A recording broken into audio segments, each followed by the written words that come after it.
Hi folks, and welcome back to the plot. I've got sunglasses on again. I actually lost my last pair of sunglasses when we were on holiday in Italy. So £1.50 Primark. That's the thing, I never spend on sunglasses. So if I ever lose them, who cares? Who cares? I always leave them in, places on the allotment and that kind of thing. What are we doing today? Well, just a random assortment of things. I've got no plan. I never have a plan, do I? A little while ago I did a whole video talking about all the jobs that you can do in summer, and today I've got a couple of hours. It's nice and early, it's not quite boiling hot yet, so I'm just going to go around and do a few bits and bobs. And I think one of the first things I want to do is a little bit of work on the beds here on the first plot.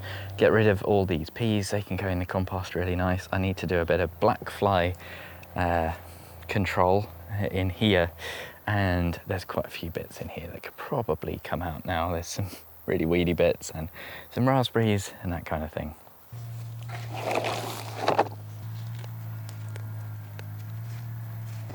Could really do with topping up the wood chip on these paths.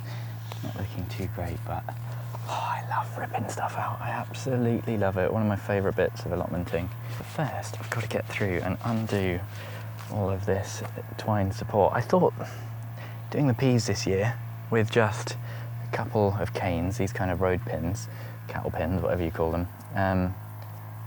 and not having to faff around with normal supports might be a little bit easier, but it's actually just turned out to be a massive faff. Hey man. Oh, you're filming? Show me. That's alright. How's it going? Yeah, not bad. You? Yeah, all good.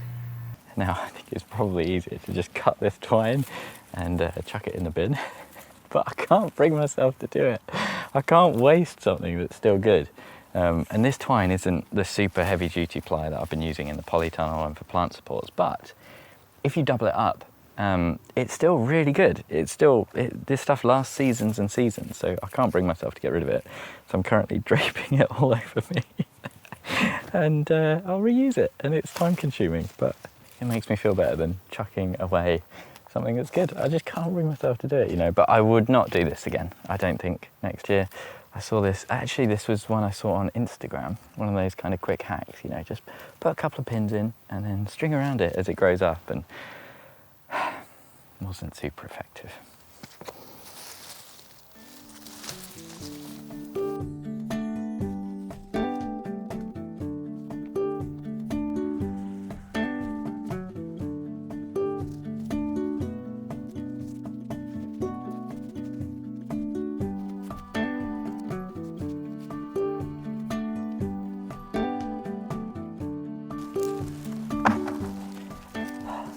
So satisfying. I absolutely love it.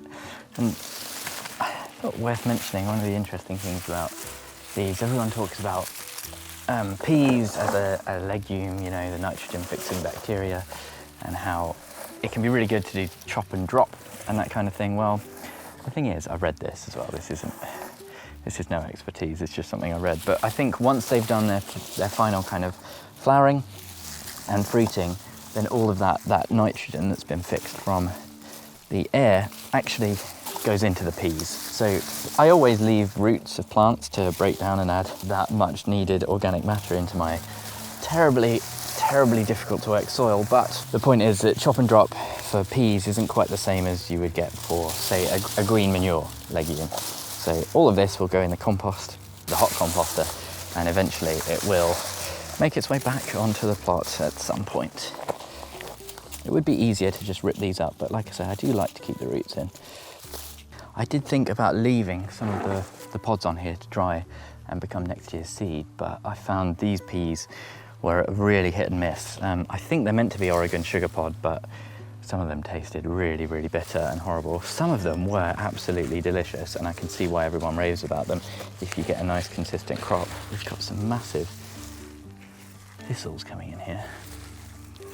So I'm going to get these out and then give this bed a really good weed as well, because it's well overdue. There's so much in here.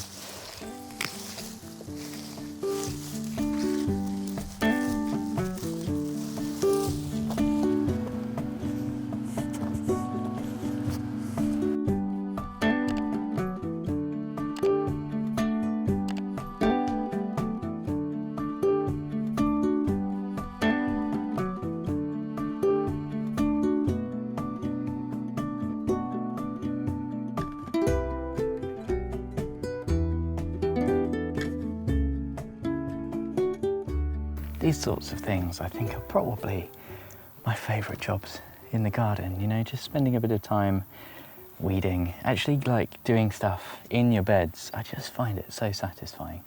I think what I'm going to do, a little bit more work on that bed, not too thorough. I've been quite thorough with these actually, trying to get all the weeds.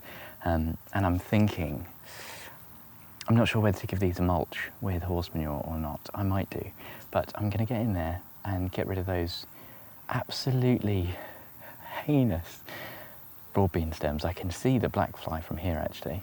And then I think I might plant out some of the courgettes. Let's get this into the hot bin, and quick hot bin update maybe. This is absolutely covered in snail trails overnight, which is a bit weird. I must say, when I picked up this hot bin from Steve's Allotment, I was expecting it to just kind of make my life loads easier and be like a real game changer for the allotment. And they're a lot of work. You have to really change how you compost. And to be honest, I don't really think it suits me. You will see, oh, that is hot. I am always rushed for time. Let's get this off properly. And I don't think I really can give this thing the time and attention it needs to get everything shredded up properly small. You know, this stuff that I've just weeded, this is just going in. There's no way I've got time to go through all this with, you know, shears, and I might chop it up a little bit, but especially if it's green stuff, I'm just like, well, it'll rot down, it's fine. And I was digging around in here the other day, and there's definitely, the dry and the wet aren't mixing very well, and there's a lot of wet at the bottom. I did have a comment as well. One of my commenters said that they get a lot of water that actually comes in when it rains.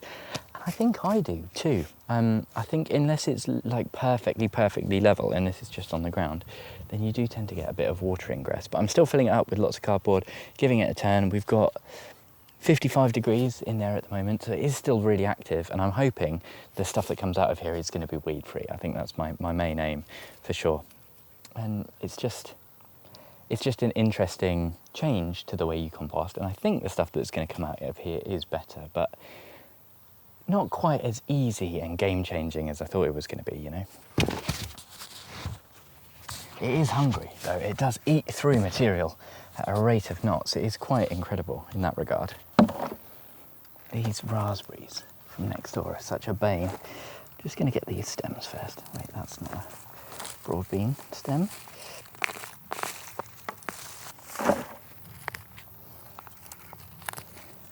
Oh. I didn't think that these would still be so completely covered in blackfly.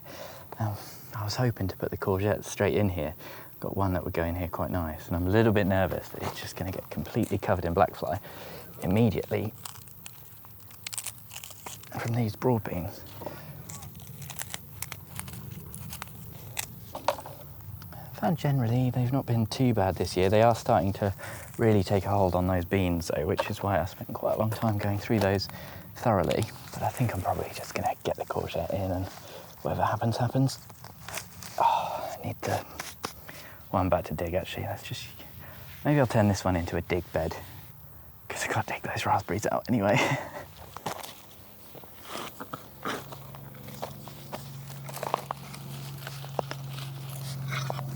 Oh, raspberries are ridiculous.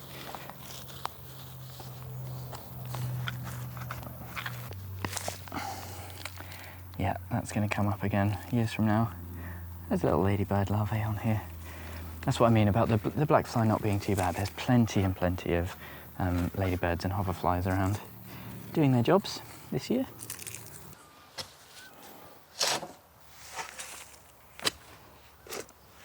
I think we've had an awful lot of rain recently, and it seems to have really loosened up this soil quite nice compared to how difficult it normally is to work. Quite happy with that. Maybe that's been the issue all along. It's just drying out.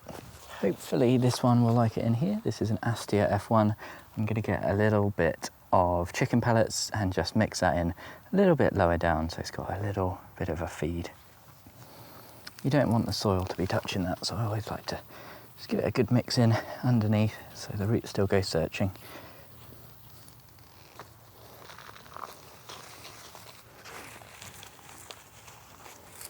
This soil has been quite heavily worked. When I put the broad beans in, I had to give this a really good kind of cultivation. So I think that's why it's pliable and nice and easy to work with, actually. Good healthy root system on this courgette. They've taken to the repotting quite nicely, I think. Plonk it in, cross our fingers, and hopefully we get something growing. And I figured while I was at it, I might as well plant this one as well, which is a honey nut squash. So this one's going to need a little bit more room. I'm going to come to this L bed, which is normally where I do my squashes, and I made this into kind of like a new no-dig area around winter time, I think, or early spring. And one thing I will say, it's not been particularly successful because lots of things have come and dug along in it, but it is good at suppressing that top layer of weeds. You know, there's not too much that's come through, which is always nice. But I do find myself more and more leaning towards the idea of actually just digging, because it takes so long for this to be worked into the soil, and this underneath, oh, not easy and pliable like that bed that I was just digging in. And it becomes very awkward, like no dig is very tricky, especially when you've got a fresh bed, because what am I now meant to do with all this soil that I've dug up that is obviously going to be full of weeds? Oh, goodness me. That is tricky. I actually just prefer the idea of having a bed that's cultivated, and yes, you get weed growth on top, but you can just eliminate it with the hoe. I don't know, we'll get there. But yes, this is just solid. Chuck it in the corner for now, I suppose. Oh, wow. Same again, handful of chicken pellets in here. I thought that was a root, but it's actually like a bit of wire from a previous tenant. Courgettes and squashes are a funny one for me because I almost always end up with far too many of them, or none at all. You know, it's one of those things that I find if I just don't have growing on the plot, it feels strange, even though they're not like something that bring me an immense amount of joy like a tomato or a chilli. They're not something that I kind of get really, really excited about. It's more not having them feels so strange. And they are just, I do love them when it's harvest time, and they're so easy to kind of just store, and you know, they'll just last in a cupboard for months. And they're no faff really as well. If you can get them growing, which normally isn't a problem for me, until the last few years, you just stick them in the ground and they go, hooray, let's go, and grow absolutely everywhere. So hopefully this is what is going to happen in this bed now. I am really quietly hopeful now that the squashes and all of these kind of courgettes and that kind of thing are going to start to pick up. They are putting on some good growth. I've put in a few more off camera. We've got a courgette in here and a squash there that I'm hoping will trail along the bed. We'll see. We'll see if it actually happens. And then we've got a few more elsewhere on the plot. The greenhouse now has quite a bit of space on this shelf, so I've kind of taken all of these. There were 2 of these trays and now there's just down to 1, and that one at the back is dead. So that one doesn't really count, but there's just a few more. This one's a spaghetti squash, and that one I think is a butterbush. Yes, another butterbush, and there's loads of butterbush actually. These have gone quite well this year, so they're in the little smaller pots as well. Oh, hello bee, loud bee. The beds aren't looking dramatically different, but it's certainly reassuring to myself to know that these have all had a bit of TLC. I am tempted to give these a good dose of manure.